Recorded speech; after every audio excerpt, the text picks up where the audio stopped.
Test 6. This is the IELTS listening test.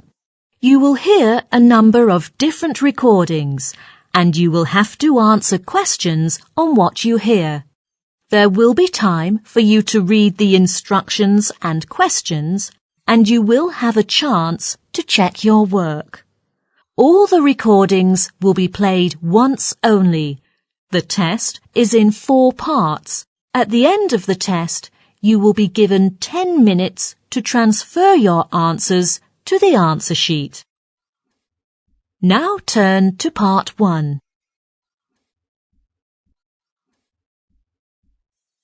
Part 1. You will hear a woman calling about repairing her broken fridge.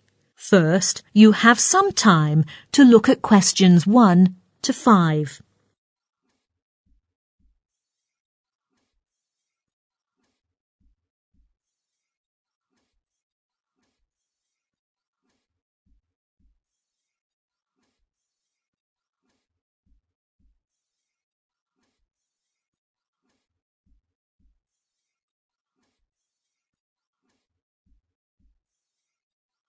Now listen carefully and answer questions 1 to 5. Good morning, Ken's Appliance. Can I help you? Yes, I'm ringing about my fridge. It's not working at the moment. I'd like to find out a few more details if I may. Yes, sure. First, I need to make sure if your fridge is still covered by warranty.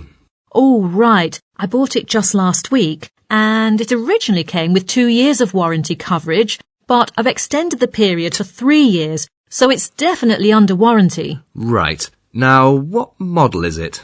Let me take a look. It should be somewhere on this warranty card. Oh, here, on the top right-hand corner. It's a top mount. And the colour of the fridge? It's a silver one. It is really modern and perfectly matches the whole decor of my kitchen. I've made a note of that. So, can you tell me the exact date you purchased the fridge? I remember it was delivered on January the 15th. I must have bought it a couple of days earlier. Right, it was on the 12th. OK, then what is the problem with the fridge? Oh, it's a complete disaster. First, there's something wrong with the alarm. I mean, it's beeping continuously, even when the door is shut. It's really annoying. And there's also a problem with its temperature control. It's now 10 degrees. But I set it to be -8. It seemed to be working fine for the first couple of days. Sorry about that, but rest assured, madam, we'll fix it all. Before you hear the rest of the conversation, you have some time to look at questions 6 to 10.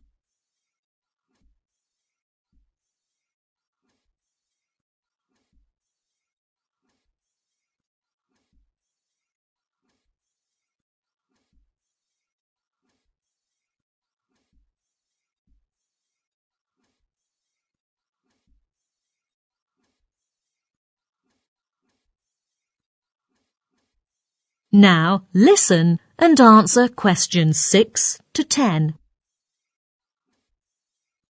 Where is your maintenance centre? Ken's Appliance is located on Elm Street, just a few steps up from the station. And did the broken fridge cause any loss to you? Yes, actually, it was used to store food for my sandwich shop. Any idea of the total value of the loss? Let me make an estimate here. The vegetables in the fridge cost me around $50 and the meat cost more than $100. So the overall loss is about $180. I didn't notice the abnormal temperature until something inside went bad and the whole fridge smelled terrible. I had to toss everything away. Luckily, no one ate the food inside and got sick. That's a relief. But the damage has really caused me great inconvenience. I've nowhere to put the raw materials and thus could not open for business these days. The longer it takes to fix the fridge, the more it will cost me. You know, I have a whole bunch of bills to pay, like water, electricity, rent. Don't worry. We'll attend to your problems as soon as possible. I need to know precisely when you can send a guy to fix all the problems. It is very urgent. Is there anyone who can keep me posted on the latest information? How about this? I'll have the manager ring you later. Does that work for you? OK, I'll be expecting his call then. Do you know what exactly is wrong with the fridge? For your case, we'll assume it's the door that has to be fixed. The abnormal temperature and the noisy alarm both indicate that. Yes, indeed. I've just noticed that the door is dented. It may have to be replaced then, but we'll have to check the availability of our repair guy first. We'll phone you back later. OK, thank you. You're welcome. Bye. That is the end of part 1. You now have 1 minute to check your answers to part 1. Part 2. You will hear a tour guide from Travel Light Travel Agency giving some information about a trip to southern Scotland. First, you have some time to look at questions 11 to 16.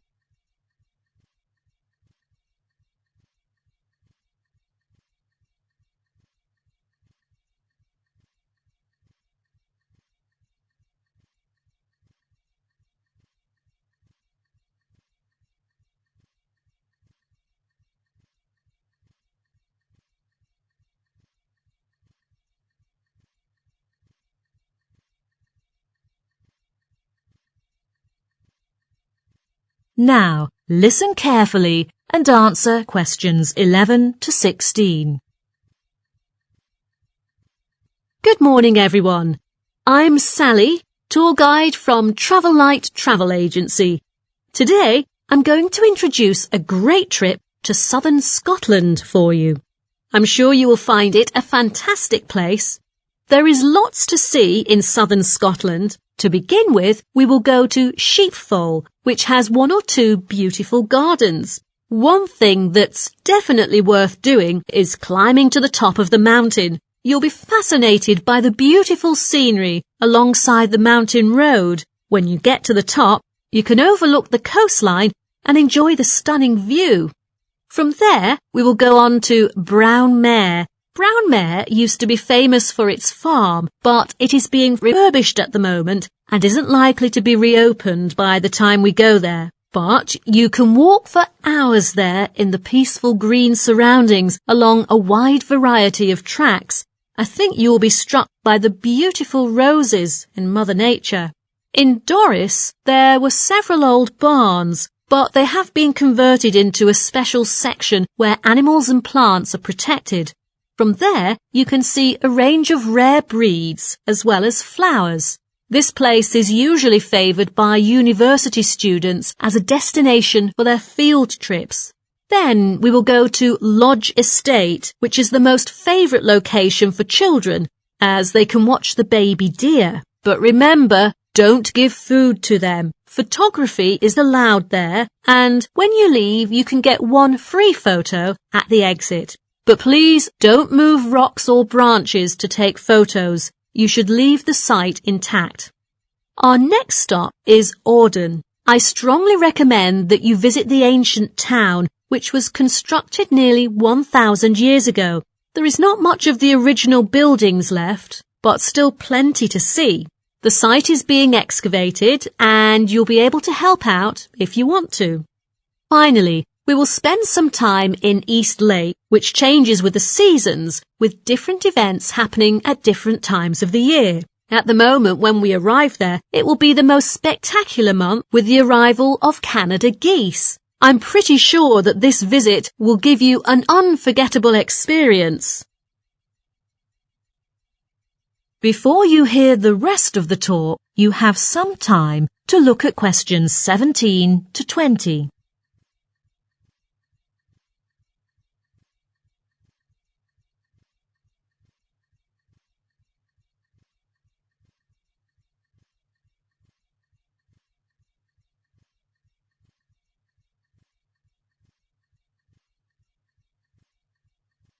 Now listen and answer questions 17 to 20. Some of you have asked me about the place where we're going to stay. So, next, I will introduce different types of accommodation there. First, many tourists may consider visiting a bed and breakfast, also called a B&B, as they don't have to be worried about what to eat in the morning. But you have to pay attention that this type of accommodation is only available on a daily basis. The cheapest possible option is to stay in a hostel, but you should be aware that sometimes you are provided with only a single bed with several people sharing the same room, and meals are not included. But some people think they have never had such an experience before, that they want to have a try. More importantly, they don't have to change accommodation for a whole week. For those who want to visit the castles, I recommend you stay in the cottages nearby with beautiful surroundings. The owner promises that the rent can be paid every 7 days, so just be relieved to have a peaceful life there. For our members, I will introduce some benefits you can get from our travel agency. As for the accommodation I just mentioned, someone has asked if we offer a discount. I'm afraid to tell you this is only for premium members who can benefit from 10% off the original price. For those self-driving travellers, you might be interested in the parking service. Parking space is always limited at the hotel, so we only offer free parking service to premium members as well. I'm afraid ordinary members have to pay a fee for parking.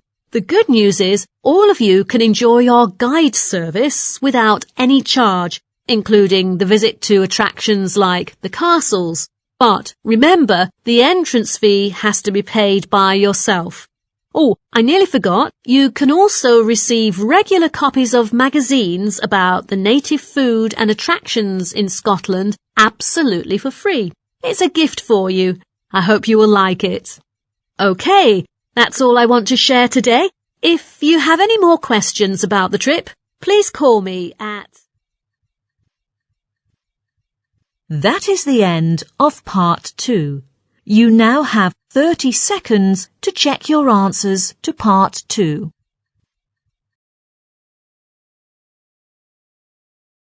Part 3. You will hear 3 students discussing their research findings on four-wheel drive vehicles. First, you have some time to look at questions 21 to 25.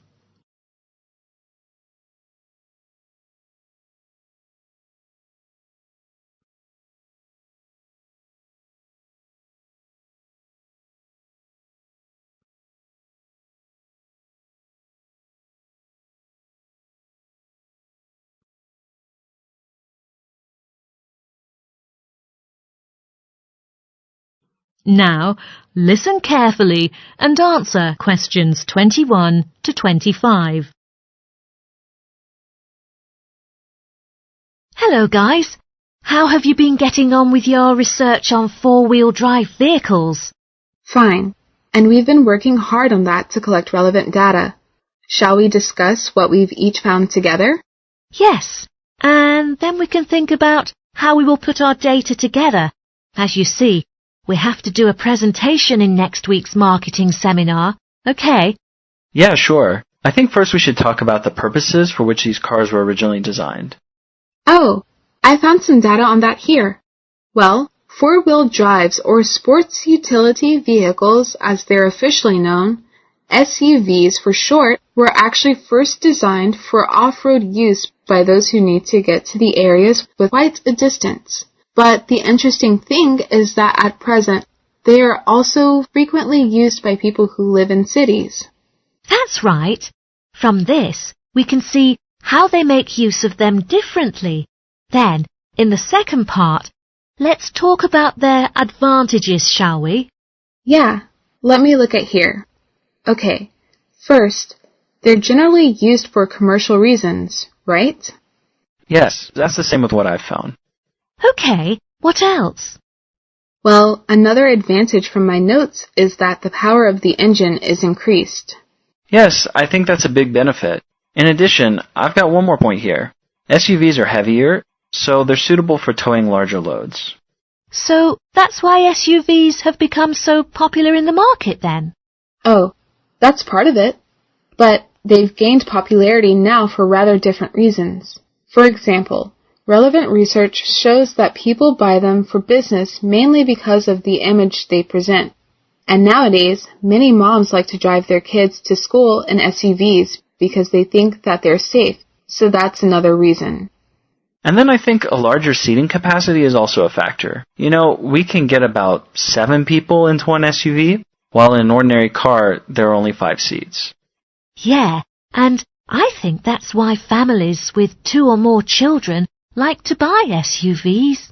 Right, and another thing I found from my research is that drivers tend to buy SUVs with higher seats, which means they can get a better view of the traffic ahead. Yeah, so these are all the reasons. Before you hear the rest of the discussion, you have some time to look at questions 26 to 30.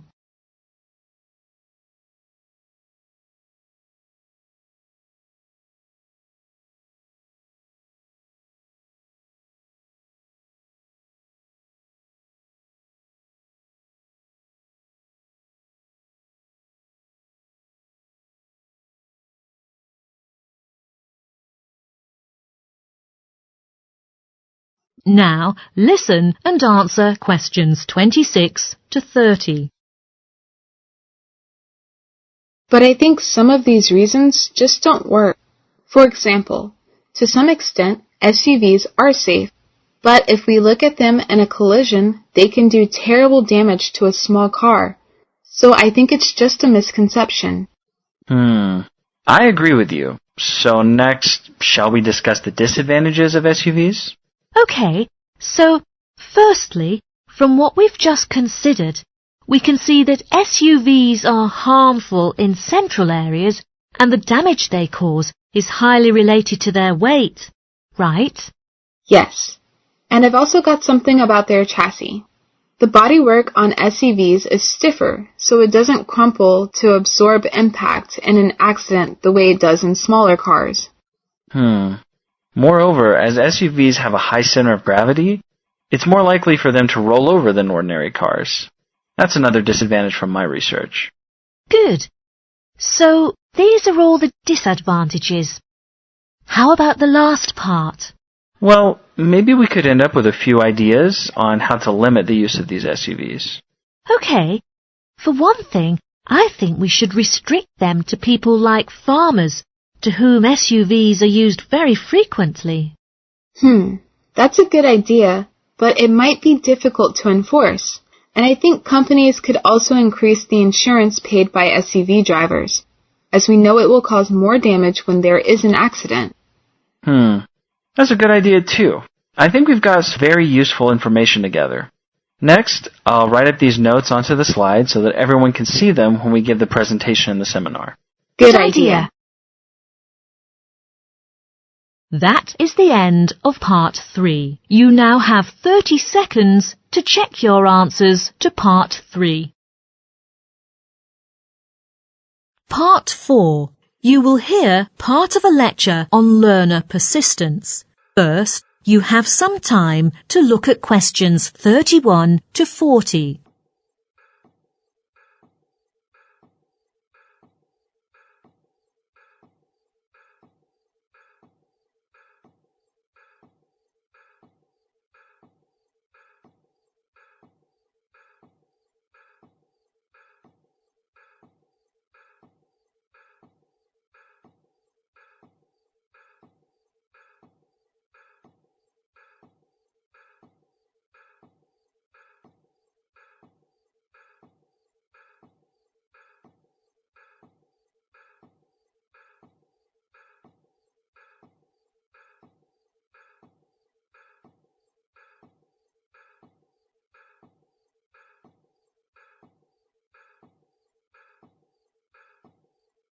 Now, listen carefully and answer questions 31 to 40.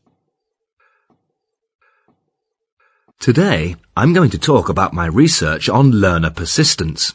Let me first introduce why I wanted to carry out such research. As a university teacher, I found learners' responses to certain things vary a lot. For example, some students may completely give up their degree studies because of a temporary illness, while others may overcome all kinds of difficulties and try their best to continue their studies. The latter are the students with learner persistence, and this is the group that I'm particularly interested in. To do the research, first, I selected my undergraduate students as the research sample, with a total of 200 people. All the students selected were seniors, and they had already stayed in the course very well. Although the sample was drawn from a range of ages, there were deliberately a large number of mature students, and there was one thing in common. All of those students were living at home in the local region. I wanted to maintain this element of consistency, so I didn't include those coming from outside this area. Then I designed a questionnaire that aimed to find out what their concerns had been when they began the course, and then what had made them stick at the 3-year studies in university. Findings from the first section pointed out that there were different concerns when they started their university studies. For example, some worried about the financial circumstances, while others were concerned about their careers after graduation. However, the research found the biggest concern for mature students tended to be the relationship with their children at home.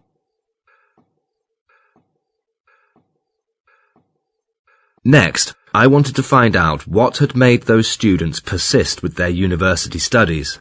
So in the second part, I designed my questionnaire under 3 main headings: social and environmental factors, other factors, and personal characteristics. And I included 3 levels of importance for each of these 3 headings.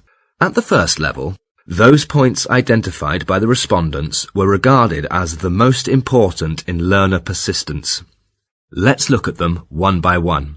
For the first column, that's the social and environmental factors, a significant number of students said it was crucial to have effective support, whether from their tutors or friends. For other factors, students were driven not so much by high grades, but by what they regarded as a success in their studies. This was quite different from what I'd expected. Regarding personal characteristics, a sizable percentage of participants said they liked to take up a challenge, which was seen as a very important factor.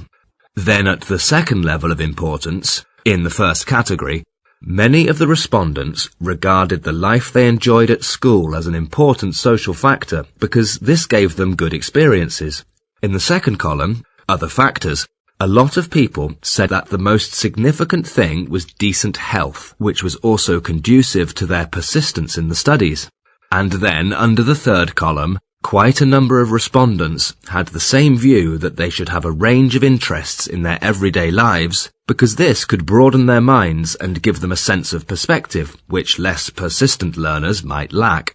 And then on to the third level of importance. Under social factors, several respondents said that they had been keeping close to their tutors in their 3-year university studies.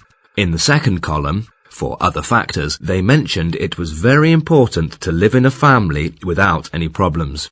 And finally, under column 3, they talked about the capacity for multitasking, which was the ability to simultaneously deal with different problems. From these findings, I've concluded some recommendations on how to promote students' learner persistence. Primarily, I suggest that we should distribute questionnaires to the freshmen so as to make clear of their maturity when they begin the course. This is really our most important concern.